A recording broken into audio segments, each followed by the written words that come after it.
നന്ദി യേശുസ്തുതി. ആദ്യം കൃപാസന മാതാവിന് 1000 കോടി നന്ദി പറയുന്നു. ഒരിക്കലും പ്രതീക്ഷിച്ചതല്ല ഈ ഒരു വേദിയിൽ ഇങ്ങനെ കയറി നിൽക്കാൻ എനിക്ക് സാക്ഷ്യം പറയാൻ പറ്റുമെന്ന്. ഞാൻ എൻ്റെ അമ്മയ്ക്ക് വേണ്ടിയാണ് ഞാൻ സാക്ഷ്യം പറയുന്നത്. എൻ്റെ പേര് ആൽബിന, ഇതെൻ്റെ അമ്മ സിമിലി അവിര. ഞങ്ങൾ പാലാരൂപതയിലെ രാമപുരം ഇടവകയിൽ നിന്ന് വരുന്നു. അപ്പം എൻ്റെ അമ്മയാണ് ഇവിടെ വന്ന് ഉടമ്പടി എടുത്തിരുന്നത്. 2/2/2019 അമ്മ ഇവിടെ വന്ന് ഉടമ്പടി എടുത്തത്. എൻ്റെ വീട് ഞങ്ങൾ കൂട്ടുകുടുംബത്തിൽ താമസിച്ചുകൊണ്ടിരുന്ന ആൾക്കാരായിരുന്നു. അപ്പം ഞങ്ങൾ എന്നിട്ടപ്പം വീട് മാറിപ്പോയി. വീട്ടിൽ നിന്ന് ഇറങ്ങിപ്പോന്നു എന്ന് വെച്ചാൽ ഇത്ര മക്കളുണ്ടായിരുന്നു. അപ്പം മക്കൾക്ക് എല്ലാവർക്കും സ്ഥലത്തിൻ്റെ വിഷയങ്ങൾ വരുമ്പോഴത്തേക്കും ഞങ്ങൾ പണ്ട് തൊട്ട് വാടക വീട്ടിലായിരുന്നു. അങ്ങനെ 18 വർഷം ഞങ്ങൾ വാടക വീട്ടിലാണ് താമസിച്ചുകൊണ്ടിരുന്നത്. അപ്പോൾ ഒരു വാടക വീട്ടിൽ നിന്ന് മറ്റൊരു വാടക വീട്ടിലോട്ട് ഇങ്ങനെ മാറി പോകേണ്ട വരുന്ന അവസ്ഥകളും ഓരോരുത്തരുടെയും വീടില്ലാത്ത വരുന്ന അവസ്ഥകൾ വരുമ്പോഴത്തേക്ക് അതും ഞങ്ങൾക്ക് ഭയങ്കര ബുദ്ധിമുട്ട് പോലെയായിരുന്നു. അപ്പം ഞങ്ങൾ ഈ വാടക വീട്ടിൽ താമസിച്ചുകൊണ്ട് ഞങ്ങൾക്ക് അതിൻ്റെ ബുദ്ധിമുട്ട് ഞങ്ങൾക്ക് അറിയാം. അപ്പം ഞങ്ങൾ ഏറ്റവും കൂടുതൽ അമ്മയാണ് ഇവിടെ വന്ന് ഉടമ്പടി എടുത്തത്. അപ്പം അമ്മയുടെ കൂട്ടത്തിൽ ഞാനിവിടെ വന്നിട്ടുണ്ട്. അപ്പം അമ്മ എന്ന് തൊട്ട് ഉടമ്പടി എടുത്തോ അന്ന് തൊട്ട് ഞാനും അമ്മയുടെ കൂട്ടത്തിൽ പ്രാർത്ഥനകൾ ചെല്ലാനും കൂടുന്നുണ്ട്. അമ്മ എന്നോട് പറയും 5:30 നമ്മൾ രാവിലെ തന്നെ പ്രത്യക്ഷീകരണ പ്രാർത്ഥന ചെല്ലണം. അമ്മ എന്നെയും പഠിപ്പിച്ചു. ഞാൻ അമ്മയുടെ കൂട്ടത്തിൽ അത് കൃത്യമായിട്ട് ചെല്ലാനും കൂടാറുണ്ടായിരുന്നു. അപ്പം അങ്ങനെ അമ്മച്ചിക്ക് അപ്പം ഞങ്ങളിങ്ങനെ വീട് മാറി നടന്ന് മടുത്തു. അവസാനം ഞങ്ങൾക്ക് ഏതെങ്കിലും ഒരു വീട് കിട്ടാനായിട്ട് അപ്പം ഞങ്ങൾ ഒത്തിരി ആദ്യം ആഗ്രഹിച്ച് പ്രാർത്ഥിച്ചു. അങ്ങനെ ഇരിക്കുമ്പോഴാണ് അമ്മച്ചി ഇവിടെ വന്ന് 2/2/2019 വന്ന് ഇവിടെ കൃപാസനത്തിൽ ഉടമ്പടി എടുക്കുന്നത്. അപ്പോൾ ആ സമയത്ത് ഞാൻ അമ്മച്ചിയുടെ കൂട്ടത്തിൽ നിന്ന് ഇവിടെ വന്നിട്ടില്ല. അമ്മയുടെ കൂട്ടുകാരികളുടെ കൂട്ടത്തിലാണ് ഇവിടെ വന്നേക്കുന്നത്. അവരാണ് ഇവിടെ കൊണ്ടുവന്നത്. ഞാൻ ആ സമയത്ത് ഞാൻ ഡിഗ്രി കഴിഞ്ഞ് ഞാൻ ചെറിയൊരു ജോലിയായിട്ട് ഞാൻ പോയിട്ടുണ്ടായിരുന്നു. അപ്പം അത് കഴിഞ്ഞ് 2021 ഞാൻ ജോലി നിർത്തിയിട്ട് എനിക്ക് PSC പഠിക്കണമെന്നൊരു ആഗ്രഹമായിട്ട് ഞാൻ ജോലി നിർത്തി. അപ്പം അമ്മച്ചിയുടെ കൂട്ടത്തിൽ അന്ന് 2021 വന്നു. അന്നേരത്തേക്ക് അമ്മയുടെ 3ാമത്തെ ഉടമ്പടി പുതുക്കലായിരുന്നു. ആ സമയത്ത് ഞങ്ങൾക്ക് ലൈഫിൻ്റെ ഒരു വീട് അതിൻ്റെ സാങ്ഷനായിട്ട് ഞങ്ങൾക്ക് ഒരു 5 സെൻറ്റ് സ്ഥലവും ഒരു വീടും ലഭിച്ചു. അപ്പം ഞങ്ങളങ്ങനെ ലഭിച്ചു. അപ്പോൾ ഞങ്ങൾ വളരെ സന്തോഷത്തിലായിരുന്നു. ഇവിടെ വന്നു. അപ്പം ഞാൻ അമ്മയുടെ കൂട്ടത്തിൽ വന്നു. അവിടെ വന്ന് പ്രാർത്ഥിച്ചു, നന്ദി പറഞ്ഞു. എന്നിട്ടും ഞങ്ങൾക്ക് സാക്ഷ്യം പറയാനായിട്ട് പറ്റിയിട്ടില്ലായിരുന്നു. അപ്പോൾ അത് കഴിഞ്ഞിട്ട് ഞങ്ങളുടെ വീടിന് തൊട്ട് ഫ്രണ്ട് വശമില്ല, ഒട്ടും ഫ്രണ്ടില്ല. ആ ഫ്രണ്ടില്ലാത്തത് കൊണ്ട് ഞങ്ങൾക്ക് ഭയങ്കര ബുദ്ധിമുട്ടാണ്. അപ്പം ഇവിടെ ആദ്യമേ ഞങ്ങൾക്ക് കുറച്ച് സ്ഥലം കൂടെ കിട്ടുകയാണെങ്കിൽ ഞങ്ങൾക്ക് വീടിന് ഒരു മിറ്റമാകും. മിറ്റം ഒട്ടുമില്ലായിരുന്നു. നമ്മൾ അടുത്ത സ്റ്റെപ്പ് പിടിച്ചിട്ടുണ്ടെങ്കിൽ ഒരു മാടിൻ്റെ ഈണ്ടിയാണ്. അപ്പം അതിൻ്റെ തൊട്ടപ്പുറത്തെ സ്ഥലം വെറുതെ കിടക്കുന്ന സ്ഥലമാണ്. അത് അവർ ഞങ്ങൾക്ക് തരാമെന്ന് ആദ്യം പറഞ്ഞിരുന്നു. പിന്നീട് അവർ പറഞ്ഞു ഇതിപ്പം തരാൻ പറ്റത്തില്ല, അത് നിങ്ങൾക്ക് തന്നാൽ ശരിയാകില്ലെന്ന് പറഞ്ഞു. അപ്പം നമ്മളിവിടുത്തെ കൃപാസനത്തിലെ നേർച്ച വസ്തുക്കളായ ഉപ്പ് എടുത്ത് അവിടെ കൊണ്ട് നമ്മൾ വിതറി കഴിഞ്ഞപ്പോഴത്തേക്കും അത് കഴിഞ്ഞ് അവർ തന്നെ പറഞ്ഞു, തിരിച്ചു വന്ന് പറഞ്ഞു ഞങ്ങൾക്ക് തന്നേക്കാമെന്ന് പറഞ്ഞു. അങ്ങനെ ഞങ്ങൾക്ക് ഒരു 2.5 സെൻറ്റ് സ്ഥലം കൂടെ അതിൻ്റെ കൂട്ടത്തിൽ കിട്ടി. അപ്പം അത് കഴിഞ്ഞ് 2021 ഞാൻ 2021 ലാസ്റ്റിൽ എൻ്റെ ജോലി നിർത്തിയിട്ട് ഞാൻ 2022 ഓഗസ്റ്റിൽ ഞാൻ PSC പഠിക്കാനായിട്ട് പോയി. അപ്പം അങ്ങനെ പഠിച്ച് എനിക്കൊരു കോൺഫിഡൻസ് കുറവായിരുന്നു. അപ്പം എനിക്കറിയത്തില്ല ഇത് കിട്ടുമോ ഇല്ലയോ എന്ന് എനിക്കറിയത്തില്ല. ഭയങ്കര ധൈര്യക്കുറവാണ്. അപ്പം ഞാൻ എപ്പോഴും ധൈര്യക്കുറവ് എടുത്തിരിക്കുമ്പോഴും അമ്മ എനിക്ക് കൃപാസനത്തിലെ ഉടമ്പടി തൈലം എടുത്തിൻ്റെ നെറ്റി പുരട്ടും. അപ്പം ഞങ്ങൾ ഞാനും അമ്മയും ഒരുമിച്ച് മിക്കപ്പോഴും എല്ലാ ദിവസവും തന്നെ പള്ളിയിൽ പോകുന്നു. ഞായറാഴ്ചകളിൽ ഞാനും അമ്മയും എപ്പോഴും പോകുന്നത്. അപ്പം അമ്മയാണെങ്കിൽ കൂടുതൽ കൊന്തകളും ചൊല്ലിയും പിന്നെ കൃപാസനത്തിലെ പത്രമൊക്കെ കൊണ്ട് കൊടുക്കാൻ പോകും. അപ്പോൾ ഇടയ്ക്ക് ഞാനും കൂടുതൽ പോകാറുണ്ട്. പക്ഷേ എനിക്കൊരു നാണം പോലെയായിരുന്നു ഈ കൃപാസനത്തിൽ പത്രം കൊടുക്കും. പക്ഷേ അമ്മയ്ക്ക് അതൊന്നും ഒരു കാര്യമായിട്ടൊന്നും അമ്മയ്ക്കൊരു വിഷയമുള്ള കേസല്ല. അമ്മയ്ക്ക് ഇതെല്ലാം ഭയങ്കര ഇൻട്രസ്റ്റോടു കൂടി അമ്മ എല്ലാ കാര്യങ്ങളും ചെയ്തുകൊണ്ടിരുന്നത്. അപ്പോൾ എനിക്കൊരു നാണമാണ് അപ്പോൾ എനിക്കും ഇവിടെ ഒന്ന് സാക്ഷ്യം പറയണമെന്ന് ഭയങ്കര ആഗ്രഹമായിരുന്നു. പക്ഷേ എനിക്ക് പേടിയാണ്. ഇവിടെ ഒന്ന് കയറി നിൽക്കാൻ ഇപ്പോൾ ഇത്ര ആൾക്കാരെ ഫേസ് ചെയ്യണമല്ലോ ഒരു പേടിയാണ്. പക്ഷേ അത് കഴിഞ്ഞപ്പം ഞാൻ ഒരിക്കലും പ്രതീക്ഷിച്ചില്ല എനിക്ക് ഇവിടെ സാക്ഷ്യം പറയാൻ പറ്റുമെന്ന്. അപ്പോൾ അമ്മയായിരുന്നു പറയേണ്ടത്. അപ്പോൾ അമ്മ പറഞ്ഞു എന്നോട് പറയുന്നുണ്ടെന്ന് ചോദിച്ചപ്പോൾ ഞാൻ പറഞ്ഞതാണ്. അപ്പം അങ്ങനെ അത് കഴിഞ്ഞ് 2023 ഒരു പോലീസിൻ്റെ പരീക്ഷ എഴുതി. അപ്പം അതിൽ ഞാൻ ഒരിക്കലും പ്രതീക്ഷിച്ചില്ല ലിസ്റ്റിൽ വരുമെന്ന്. അപ്പം ഞാൻ പഠിക്കുന്നുണ്ടായിരുന്നു, അത്യാവശ്യം നന്നായിട്ട് പഠിക്കാനും പറ്റുന്നുണ്ടായിരുന്നു. അപ്പോൾ ഞാൻ നന്നായിട്ട് കൊന്തയും കാര്യങ്ങളൊക്കെ ചൊല്ലിയിട്ടാണ് പഠിക്കുന്നത്. പക്ഷേ അന്നത്തെ ആ പരീക്ഷ ദിവസം എനിക്ക് നന്നായിട്ടൊന്നും പെർഫോം ചെയ്യാൻ പറ്റിയില്ല. ഞാൻ ഒരിക്കലും പ്രതീക്ഷിച്ചില്ല ആ ലിസ്റ്റിനകത്ത് അതിൻ്റെ നമ്മൾ വരും, വന്നാൽ തന്നെ ജോലി കിട്ടുമെന്ന് എനിക്ക് ഒരു പ്രതീക്ഷയില്ലായിരുന്നു. അപ്പോൾ എപ്പോഴും എന്നെ കൂടുതൽ ആശ്വസിപ്പിച്ചുകൊണ്ടിരിക്കുന്ന എൻ്റെ അമ്മച്ചിയാണ്. അമ്മ എപ്പോഴും പറയും അതൊന്നും കുഴപ്പമില്ല, നമുക്ക് ഉറപ്പായിട്ടും കിട്ടുമെന്ന് പറഞ്ഞു.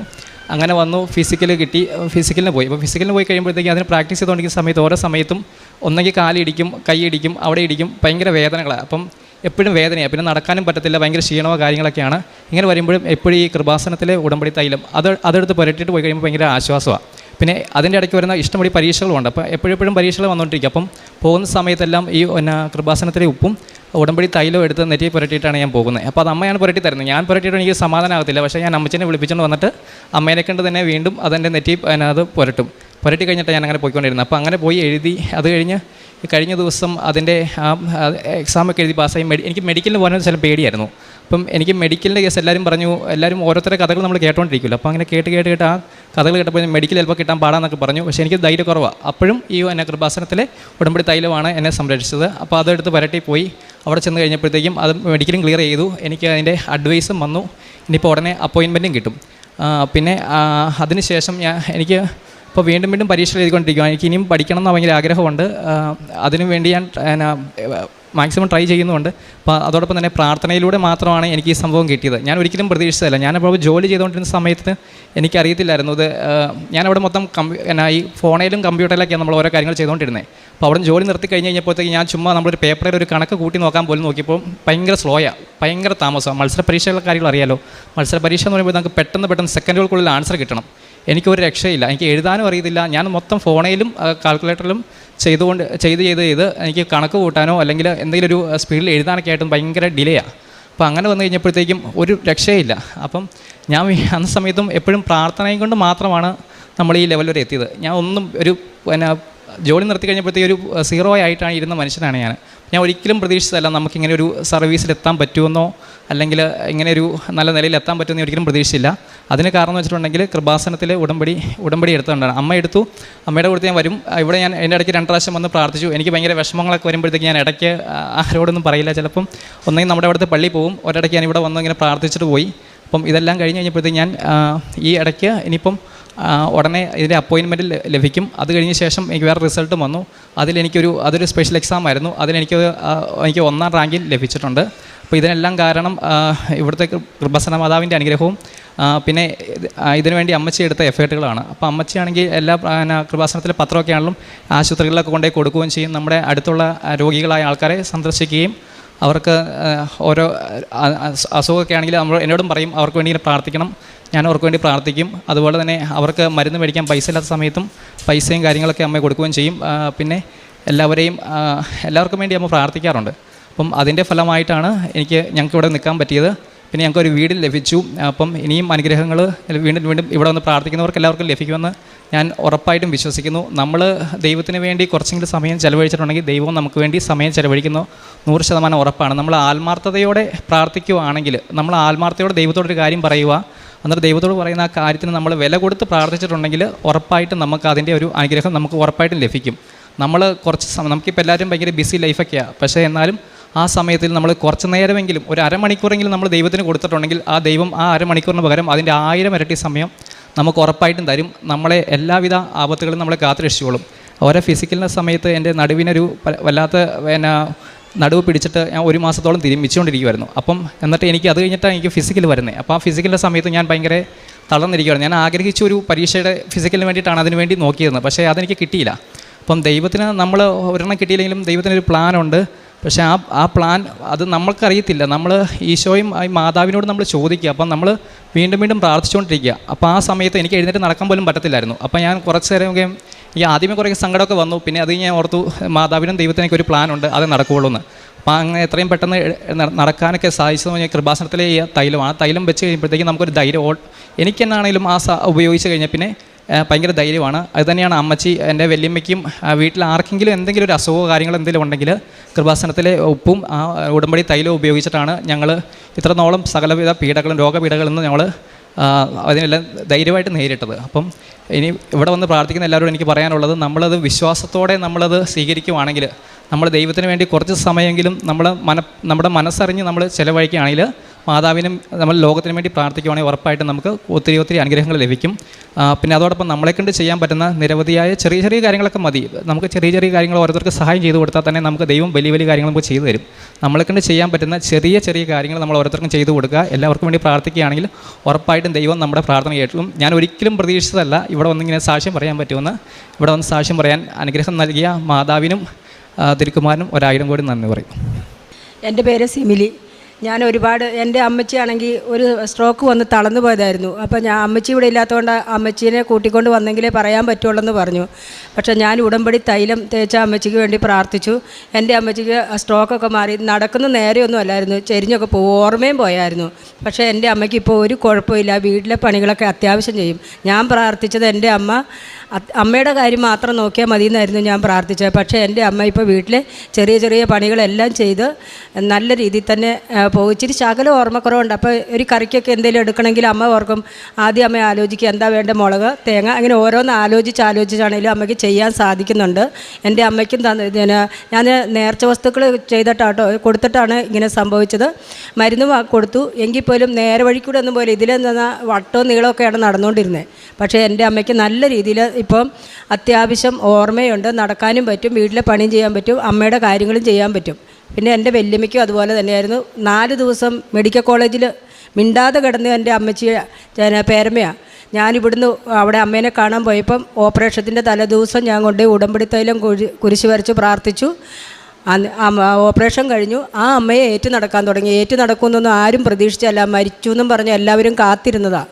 പക്ഷേ ആ അമ്മയ്ക്കും അവരും നല്ല സുഖമായിട്ട് ഇപ്പം അത്യാവശ്യ കാര്യങ്ങളൊക്കെ ചെയ്ത് നടക്കുന്നു. പരിശുദ്ധ അമ്മ ഞങ്ങൾക്ക് ചെയ്ത വലിയ അനുഗ്രഹങ്ങൾക്കും കൃപകൾക്കും ഞാൻ 1000 നന്ദി പറയുന്നു. നന്ദി പറഞ്ഞാലൊന്നും തീരുന്ന അനുഗ്രഹമല്ല ഞങ്ങൾക്ക് തന്നത്, ഒരുപാട് അനുഗ്രഹങ്ങൾ തന്നു.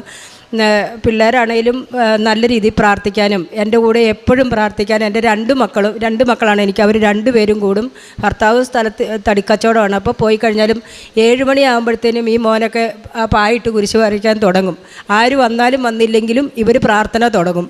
അപ്പോൾ തന്നെ എല്ലാവരും ഓടി വന്നോളൂ. അതുപോലെ പ്രാർത്ഥിക്കുന്ന 2 നല്ല മക്കളെയും ദൈവം തന്ന് എന്നെ അനുഗ്രഹിച്ചു. ഈ ഉടമ്പടിയുടെ എനിക്ക് തന്ന എല്ലാ അനുഗ്രഹങ്ങൾക്കും. ഞങ്ങൾ വീടില്ലാതെ കഷ്ടപ്പെട്ടതെന്ന് പറഞ്ഞാൽ ഒരുപാട് കഷ്ടപ്പെട്ടു. ലൈഫ് മിഷൻ വഴിയാണ് വീട് കിട്ടിയത്. അപ്പോൾ ഞാൻ ഈ ഉടമ്പടി നേർച്ച വസ്തുക്കൾ എല്ലാവർക്കും നെറ്റിയിൽ കുരിശ് വരച്ച് കൊടുക്കുകയും ഉപ്പ് കൊടുക്കുകയും തേൻ കൊടുക്കുകയും ചെയ്യും. ഞാനത് എപ്പോഴും സ്റ്റോക്ക് ചെയ്ത് വെക്കും. പിന്നെ ഞാൻ കൂടുതൽ വാങ്ങിക്കൊണ്ട് പോകും. ആരെങ്കിലും എന്നോടൊരു ലോക്കറ്റോ ഉപ്പോ തൈലോ എന്തെങ്കിലും ചോദിച്ചാൽ ഞാൻ മറ്റുള്ളവർക്കും കൂടി അത് വാങ്ങിക്കൊണ്ട് കൊടുക്കും. അപ്പോൾ ഇന്ന് ഞാൻ ഉടമ്പടി പുതുക്കി. എൻ്റെ 9ാമത്തെ ഉടമ്പടി പുതുക്കിയപ്പോഴാണ് ഇവന് ജോലി കിട്ടിയത്. അപ്പോൾ മറ്റുള്ളവർക്കും കൊടുക്കാൻ എനിക്ക് സാധിക്കുന്നുണ്ട്. ദൈവം അത്യാവശ്യം അയൽവക്കക്കാർക്കാണെങ്കിലും എന്തെങ്കിലും ഒരു സഹായം ചെയ്യാനാണെങ്കിൽ സാമ്പത്തികമായിട്ടോ ഭക്ഷണമായിട്ടോ എന്തെങ്കിലും ചെയ്യാൻ പറ്റുമെങ്കിൽ അതൊക്കെ ഞങ്ങൾ ചെയ്യാറുണ്ട്. എന്നെ കഴിയുന്ന സഹായങ്ങളൊക്കെ ഞങ്ങൾ ചെയ്യാറുണ്ട്. അമ്മ തന്ന ഈ വലിയ അനുഗ്രഹങ്ങൾക്കും കൃപകൾക്കും ഞാൻ നന്ദി പറയുന്നു. യേശുവേ നന്ദി, ഈശോയെ സ്തുതി. 2 സാമുവേൽ 22:7 കഷ്ടതയിൽ ഞാൻ കർത്താവിനെ വിളിച്ചപേക്ഷിച്ചു, എൻ്റെ ദൈവത്തോട് ഞാൻ നിലവിളിച്ചു. അവിടുന്ന് തൻ്റെ ആലയത്തിൽ നിന്ന് എൻ്റെ അപേക്ഷ കേട്ടു. എൻ്റെ നിലവിളി അവിടുത്തെ കാതുകളിലെത്തി. സിമിലി അവിര എന്ന ഈ അമ്മയും മകനും വലിയ സന്തോഷത്തോടു കൂടി പരിശുദ്ധ കൃപാസന മാതാവിൻ്റെ തിരുനടയിൽ കുടുംബത്തിന് ലഭിക്കുന്ന വലിയ അനുഗ്രഹങ്ങളെ നന്ദിയോടുകൂടി സമർപ്പിക്കുകയാണ്. 18 വർഷത്തോളം വാടക വീടുകളിൽ മാറി കഴിഞ്ഞ ഏറെ ക്ലേശം അനുഭവിച്ചൊരു കുടുംബം അമ്മ മാതാവിൻ്റെ തിരുനടയിൽ ഉടമ്പടിയിൽ ഏറ്റവും പ്രധാന നിയോഗമായി സമർപ്പിച്ചത് സ്വന്തമായി ഒരു വാസസ്ഥലത്തിന് വേണ്ടിയാണ്.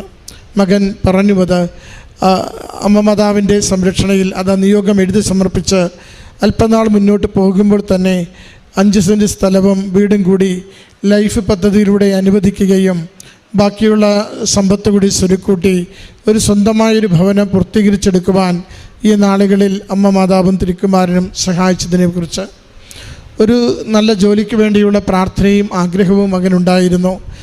ഉണ്ടായിരുന്ന താൽക്കാലിക ജോലി ഉപേക്ഷിക്കുകയും PSC പഠിക്കുകയും അമ്മയോടൊപ്പം ചേർന്ന് ഉടമ്പടിയുടെ എല്ലാ പ്രാർത്ഥനകളിലും എല്ലാ സത്കർമ്മങ്ങളിലും പങ്കുചേരുകയും പരിശുദ്ധ കൃപാസന മാതാവിൻ്റെ തിരുനടയിലെത്തി ഓരോ തവണയും തൻ്റെ ജീവിതത്തെ വിശുദ്ധീകരിച്ച് അമ്മയുടെ സംരക്ഷണയിൽ സമർപ്പിക്കുകയും ചെയ്തതിലൂടെ മകന് ഇപ്പോൾ ഒരു ജോലി, സർക്കാർ ജോലി, അതിൻ്റെ അഡ്വൈസ് വന്നിരിക്കുന്നു.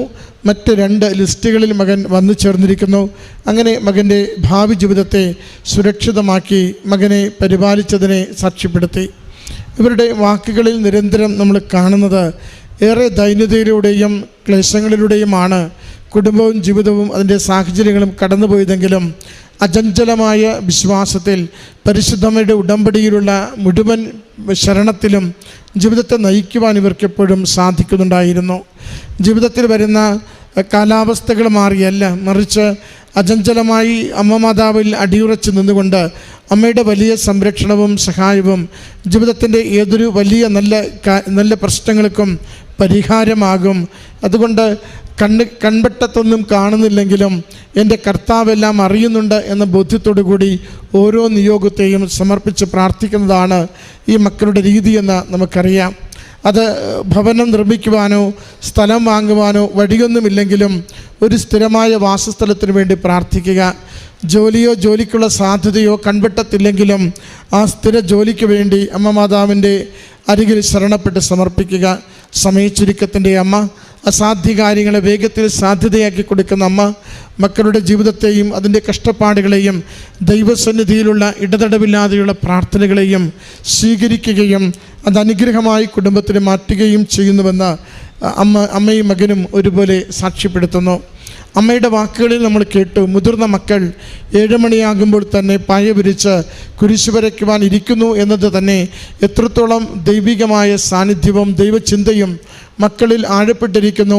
ഉടമ്പടി ജീവിതം എത്രത്തോളം അവരെ അതിനെ കെൽപ്പുള്ളവരാക്കി മാറ്റി എന്നത് സൂചിപ്പിക്കുകയാണ്. പ്രിയമുള്ളവരെ, ഉടമ്പടി ജീവിതം നമ്മുടെ ഓരോ കുടുംബത്തിൻ്റെയും നവീകരണത്തിലുള്ള ഏറ്റവും പുതിയ മാർഗമാണ്, ഏറ്റവും ഫലവത്തായ മാർഗമാണ്. അവിടെ പ്രാർത്ഥനയുടെ അടരുകളുണ്ട്, കാരുണ്യപ്രവൃത്തിയുടെ അടരുകളുണ്ട്.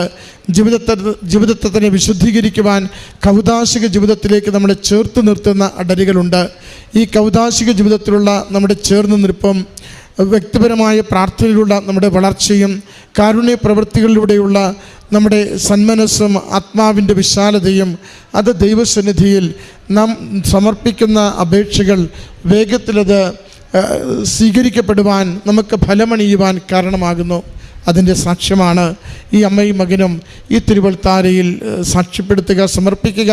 ഇവർക്ക് ലഭിച്ച വലിയ നന്മകളെ സന്തോഷത്തോടെ സ്നേഹത്തോടെ ദൈവസന്നിധിയിൽ സമർപ്പിച്ച് കരങ്ങളടിച്ച് ഈ സാക്ഷ്യം നമുക്ക് സമർപ്പിക്കാം. അത്യപൂർവ ദൈവാനുഭവം.